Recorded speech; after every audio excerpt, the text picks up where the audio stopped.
بسم اللہ الرحمن الرحیم ربی اشرح لی صدری ویسر لی امری واحلل عقدۃ من لسانی یفقہوا قولی آمین اللہم آمین۔ لاکھوں کروڑوں درود و سلام حضور نبی کریم صلی اللہ علیہ وآلہ وسلم پر، جو صاحب مقام محمود اور صاحب مقام قاب قوسین ہیں، وجہ تخلیق کائنات ہیں اور وجہ تکوین کائنات ہیں۔ آپ دیکھ رہے ہیں Dastak with Faryal Ahmed YouTube channel, اور میں ہوں آپ کی میزبان فریال احمد۔ اگر ابھی تک آپ نے Dastak with Faryal Ahmed YouTube channel کو سبسکرائب نہیں کیا تو جلدی سے اسے سبسکرائب کر لیجئے تاکہ آنے والی ہر نیو ویڈیو سب سے پہلے آپ تک پہنچ سکے۔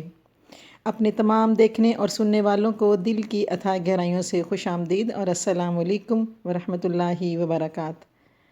ناظرین، آج بڑا ہی اہم موضوع ہے اور اسے سننے کے لیے دل کی آنکھیں کھولنا بڑی ضروری ہیں۔ آج ہماری گفتگو کا جو عنوان ہے وہ ہے عارفانہ کلام، جس کو کلام معرفت کہا جاتا ہے، یعنی وہ کلام جو پہچان کرا دے۔ عارفانہ کلام اور صفت الہیہ، یہ ہماری آج کے گفتگو کا ٹاپک ہے۔ عزیز ناظرین، جس طرح خالق کائنات نے ہر انسان کو دوسرے سے مختلف شکل و صورت میں تخلیق فرمایا، اسی طرح محققین کا کلام بھی ایک دوسرے سے جداگانہ نوعیت کا حامل ہوتا ہے۔ کسی بھی کلام کی ساخت کو ماپنے یا بھانپنے کے لیے اور اہل قلم کی صفات کا جائزہ لیا جاتا ہے کہ لکھنے والے کا رجحان کیا ہے، چونکہ باطل پرست لوگوں میں حقیقت کے عرفان کا فقدان ہوتا ہے، جبکہ حق کے بغیر معرفت خدا بندی ناممکن ہے۔ لا الہ الا اللہ کا نظریہ اور تصور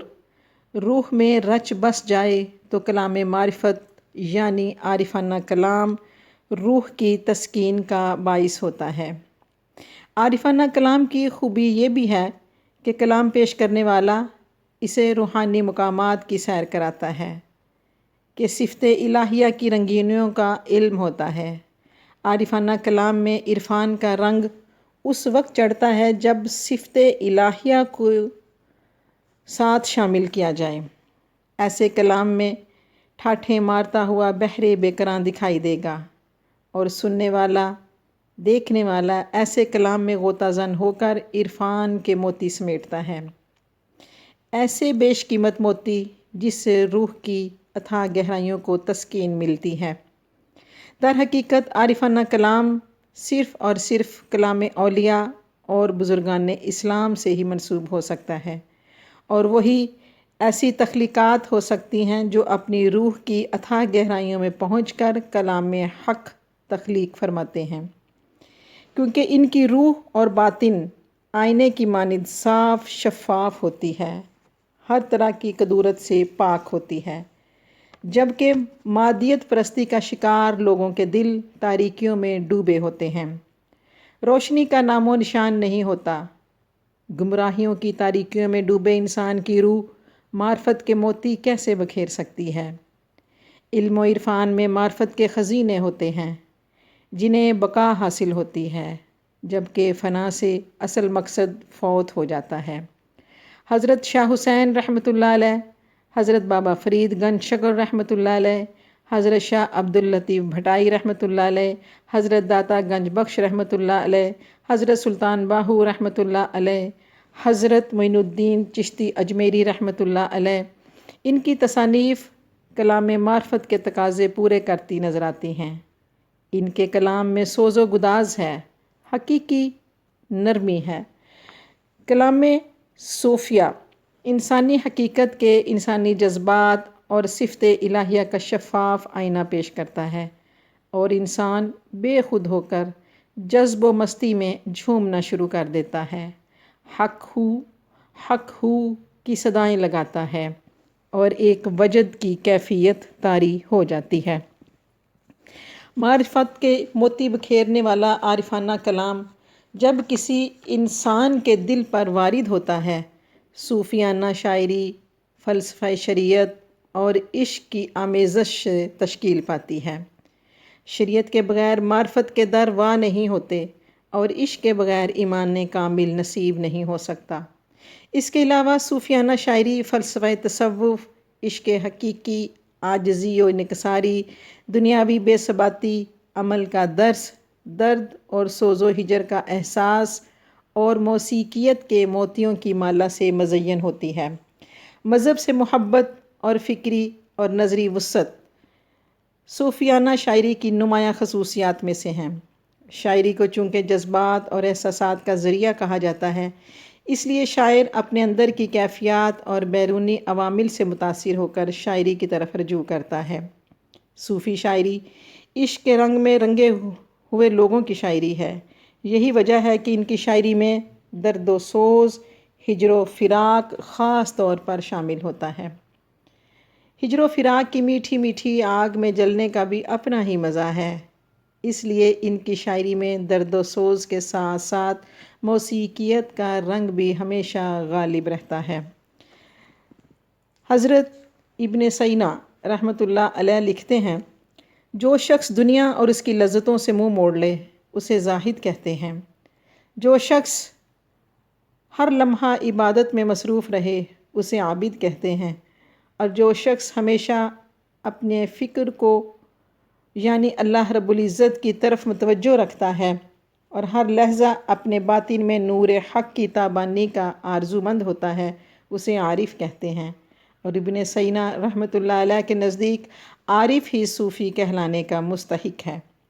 صوفی بھی دنیا کی لذتوں سے دامن کش رہتا ہے اور ہمہ وقت مصروف عبادت رہتا ہے، لیکن اس کے پیش نظر کوئی خوف یا لالچ نہیں ہوتا۔ وہ صرف اس لیے اللہ کی عبادت کرتا ہے کہ وہ اس کا محبوب رب ہے اور وہ ہر قسم کی عبادت نیاز مندی کا مستحق ہے۔ حضرت رابعہ بصری رضی اللہ تعالی عنہا کا یہ ارشاد مبارکہ اس حقیقت کو واضح کرنے کے لیے کافی ہے کہ ایک روز انہوں نے بارگاہ الہی میں یوں عرض کی، مولا، اگر میں تیری عبادت آتش دوزخ کے خوف سے کرتی ہوں تو مجھے اس میں جھونک کر جلا کر راکھ کر دے، اور اگر میں جنت کے لالچ کے لیے تیری جناب میں سر بسجود رہتی ہوں تو مجھے اس جنت سے محروم کر دے، اور اگر میں تیری ذات کے لیے تیری عبادت کرتی ہوں تو اے میرے اللہ، اے میرے محبوب رب، مجھے اپنے شرف دیدار سے محروم نہ رکھنا۔ تو اس سے معلوم ہوا کہ تصوف خلق عظیم کا نام ہے، تصوف سخاوت کا نام ہے، تصوف حریت اور حمیت کا نام ہے، ایک اللہ کے سوا کسی اور کو محبوب نہ ماننے کا نام ہے،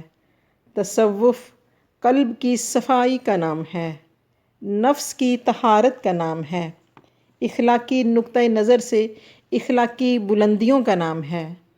تصوف رسم کا نام نہیں، نہ کسی علم کا نام ہے، بلکہ تصوف ہر اعلیٰ اور عمدہ خلق میں داخل ہونے کا نام ہے، اور ہر رذیل اور بری عادت سے باہر نکلنے کا نام تصوف ہے، یعنی اخلاق حسنہ اپنانے کا نام تصوف اور اخلاق رذیلہ کو چھوڑ دینے کا نام تصوف ہے۔ صوفیہ اور اولیاء کرام نے خود بھی کتاب و سنت پر عمل کیا اور اپنے حلقہ عقیدت میں داخل ہونے والوں کو بھی کتاب و سنت کی پیروی کی تاکید فرمائی۔ اکابر صوفیہ اولیاء اپنے اپنے زمانے میں علم و فضل میں اپنی نظیر نہیں رکھتے تھے، اپنی مثال آپ تھے اور علوم و فنون میں مہارت حاصل کرنا ضروری سمجھتے تھے، جن میں پیران پیر حضور غوث اعظم شاہ جیلان، شیخ عبد القادر جیلانی رحمۃ اللہ علیہ، حضرت خواجہ معین الدین چشتی اجمیری رحمۃ اللہ علیہ، حضرت شہاب الدین سہروردی رحمۃ اللہ علیہ، زکریہ ملتانی رحمۃ اللہ علیہ، حضرت داتا گنج بخش صاحب لاہور رحمۃ اللہ علیہ، حضرت سلطان باہو صاحب چھنگ رحمۃ اللہ علیہ، حضرت بہاؤالدین نقش بندی رحمۃ اللہ علیہ، حضرت مجدد الافسانی رحمۃ اللہ علیہ وغیرہ وغیرہ۔ یہ سب نہ صرف فقر و درویشی کے شہنشاہ تھے بلکہ علم و فضل کے بھی تاجدار تھے۔ ان میں میرے نزدیک اور بہت سارے لوگوں کے نزدیک ایک ایسا نام ہے جو صوفی بھی ہیں، ولی بھی ہیں، عابد بھی ہیں، زاہد بھی ہیں، اور سب کچھ ہیں، وہ ہیں حضرت علامہ اقبال رحمۃ اللہ علیہ، جن کے انگ انگ میں عشق حقیقی اور عشق مصطفیٰ صلی اللہ علیہ وآلہ وسلم ایسے سمایا ہے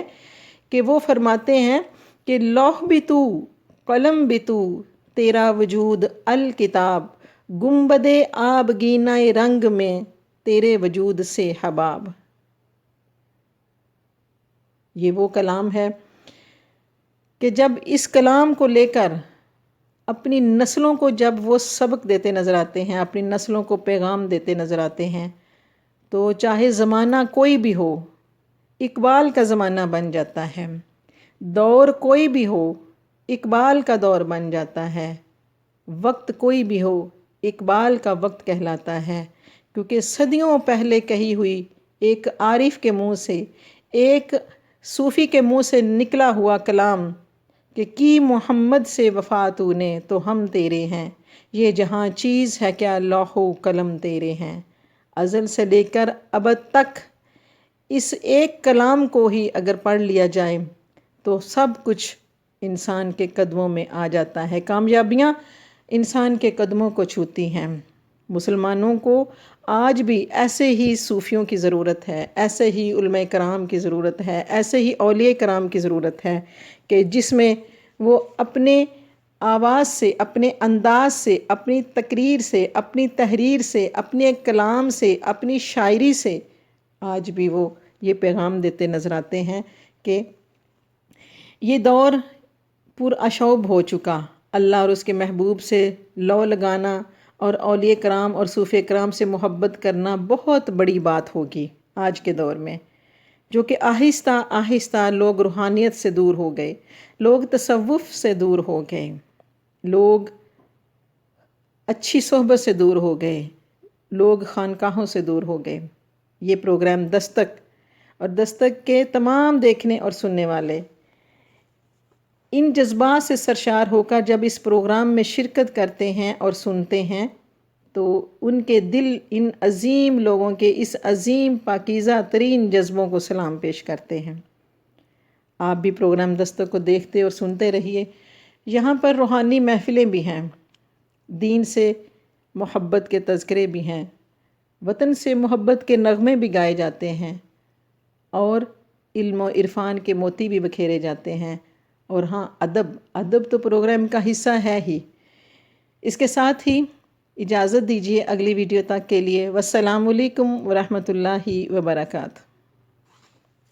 اگر آپ کو پروگرام دستک پسند آ رہا ہے تو میرے چینل کو سبسکرائب کریں، بیل آئیکن کو پریس کریں، کمنٹ سیکشن میں جا کر اپنے خیالات کا اور اپنے رائے کا اظہار کریں۔ آپ کی رائے کی منتظر فریال احمد، والسلام علیکم ورحمۃ اللہ وبرکاتہ۔